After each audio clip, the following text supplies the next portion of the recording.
Today we're going to go over the step-by-step process it takes to replace your banjo bolt and your idle down cable.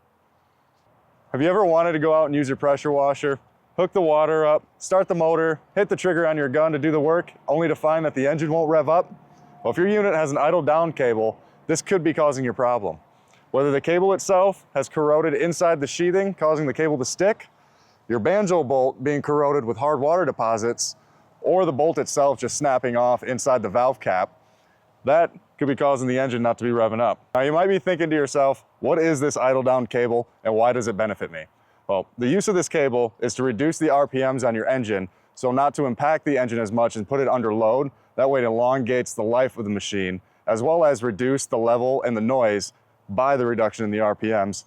So you can't have neighbors that are complaining about your unit running all the time. For today's repair, what you're gonna need is a torque wrench, a tachometer, a 17mm socket with a driver, a 10mm socket with a driver, 5mm Allen, a paint pen, and some grease. First, before we start our repair on our unit, we need to determine what our needs are. We sell 3 kits at our store, one being the cable, banjo bolt, and the valve cap. Also comes with instructions and new O-rings. We sell the banjo bolt, valve cap, O-rings with instructions, or we sell just the banjo bolt itself with the instructions.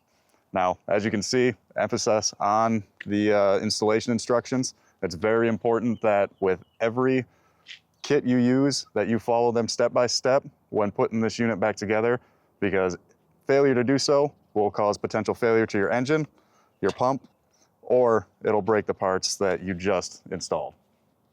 Before we remove the cable, and if you don't have a digital tachometer with you for proper setup later on when we install the new cable, we recommend using a paint pen to mark the cable where it lines up with the bracketing. Now, that marking is not an end-all be-all situation. You may get lucky from time to time when you go to reinstall the new cable later on, but we highly recommend and emphasize that a tachometer is mandatory. This is going to be the only way you're going to get the proper engine RPM set for your unit. Failure to use the tachometer and set your engine to the proper RPM range can cause failure to either both your engine or your pump. So from here, you're going to want to take your 10mm wrench and loosen the bracket.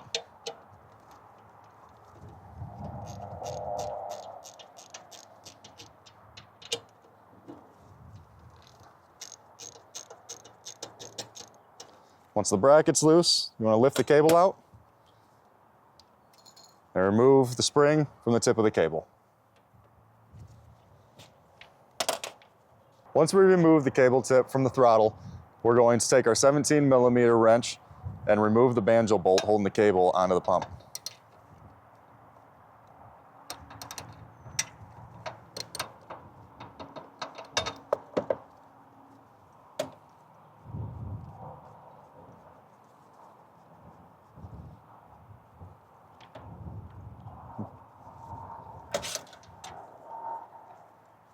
Once the cable's fully removed, you want to take your new cable, line it up as close as you can with the old one, and mirror the marking that you made on the old cable, so that way we can set our RPMs later.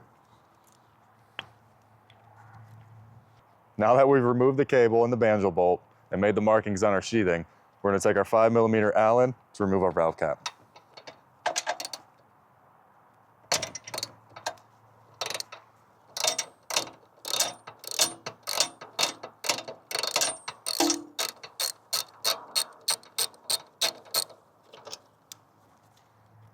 Now that we have the old valve cap removed, we'll want to put a little dab of grease on the O-ring before installing it into the head.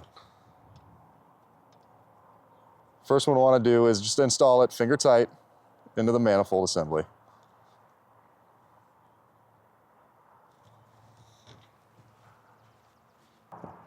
Now that we have our valve cap installed finger tight, we'll want to get out our tachometer, or our digital torque wrench, to put it into place in the correct foot-pounds.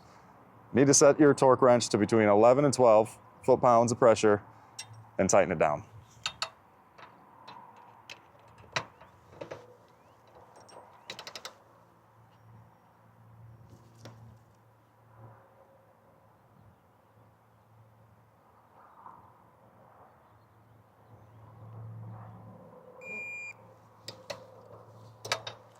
Once we have our valve cap installed to the proper torque specifications, it's time to insert our new O-rings into our new idle down cable.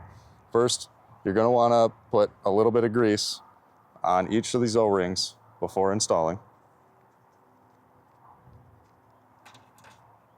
Make sure they're inserted properly into the front and back of the cable.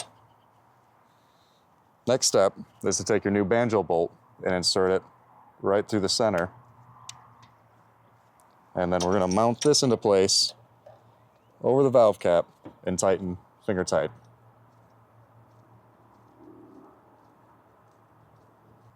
Once the Banjo bolt is fastened finger tight, we're going to take our torque wrench out.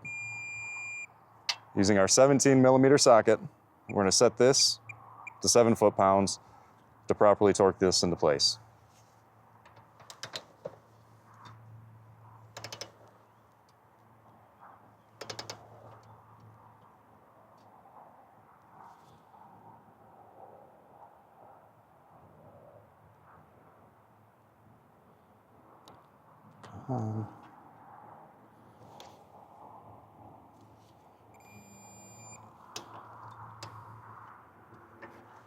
Just wanted to point out, now that we have our Banjo bolt installed, that you don't want to tighten or fasten your Banjo bolt and your valve cap at the same time. You want to make sure that they're torqued to the proper specifications for each of them separately.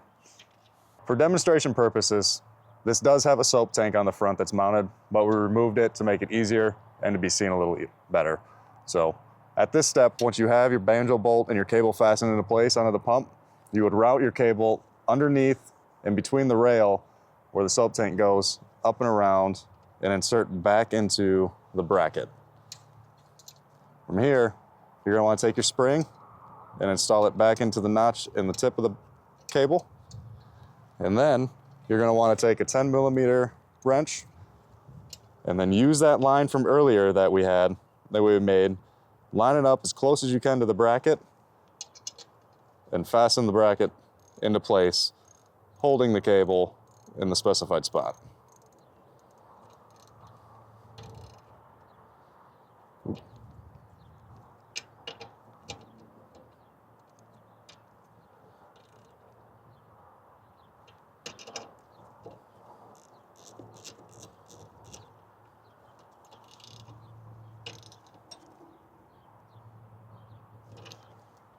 Now that we have our cable installed onto our machine, the next step is to set our engine speed with a digital tachometer, which we will go step-by-step process in our next video to show you how that's properly done.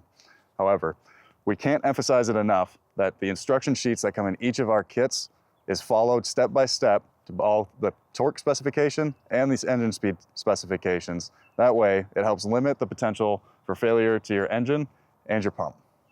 If you're needing any of the parts that we use today, we'll make sure to put a link in the description. If you have any other questions, comments, or concerns, please leave a comment or give us a call.